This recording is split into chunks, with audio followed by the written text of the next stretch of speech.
Alright, so hello gamers and welcome back to another video. So recently there was a small update to the test plays in Phantom Forces that made a very bad gun into a very good gun. And that gun is of course the BWC-9.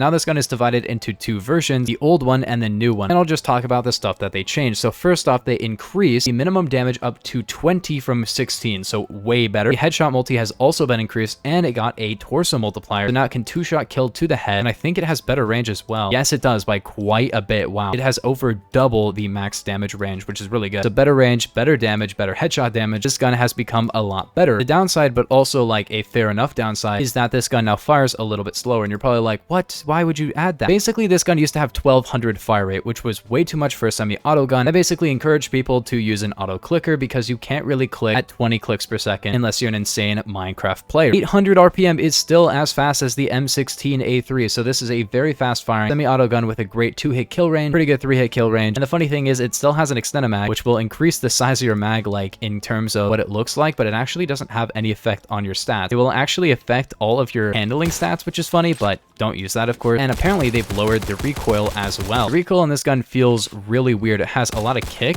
as you can see. It's only model kick and not camera kick, which basically means your camera doesn't move, but the gun moves. This is honestly not a bad idea at all for guns in this game. Maybe they could actually like really improve some guns in this game overall quite a bit. And if you have a very fast trigger finger, this gun is going to be amazing. But we'll also talk about the auto and burst because it still has that. And we'll talk about if that's good or maybe too good now. Right now, I'm definitely seeing this being a lot better, especially when it comes to semi-automatic. But burst now only has 800 RPM because it doesn't increase your RPM, which I don't know if that should stay. Maybe it should keep it at... Oh, that's interesting. Yeah, the burst being only 800 RPM is kind of goofy. It used to be 1200, but as you can see, the recoil is very different on it. Basically the same amount of model kick, but no camera kick. I actually really like that as a feature for this gun. It honestly seems really, really good as well.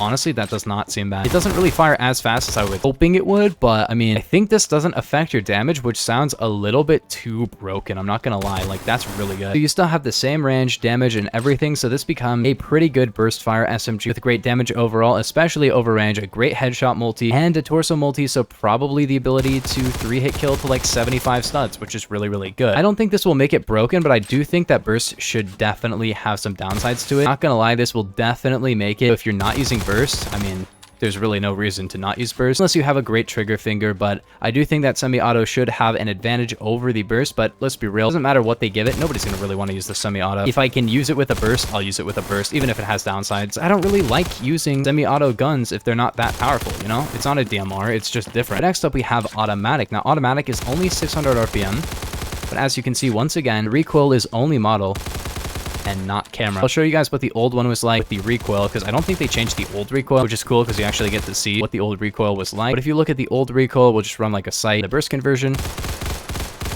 As you can see, a lot more recoil. Most importantly, it has camera recoil, so your entire camera is moving up. But of course, as you can see, this has a lot more fire rate. So there is that disadvantage. I don't know if that's going to get changed or anything like that. Very, very interesting change. I think it would be cool if there's like a, you know, this RPM burst, like a burst and then overclocked burst or something. There's also two other changes that are pretty small, but I wanted to talk about them really quickly. MGV now has an ult-am.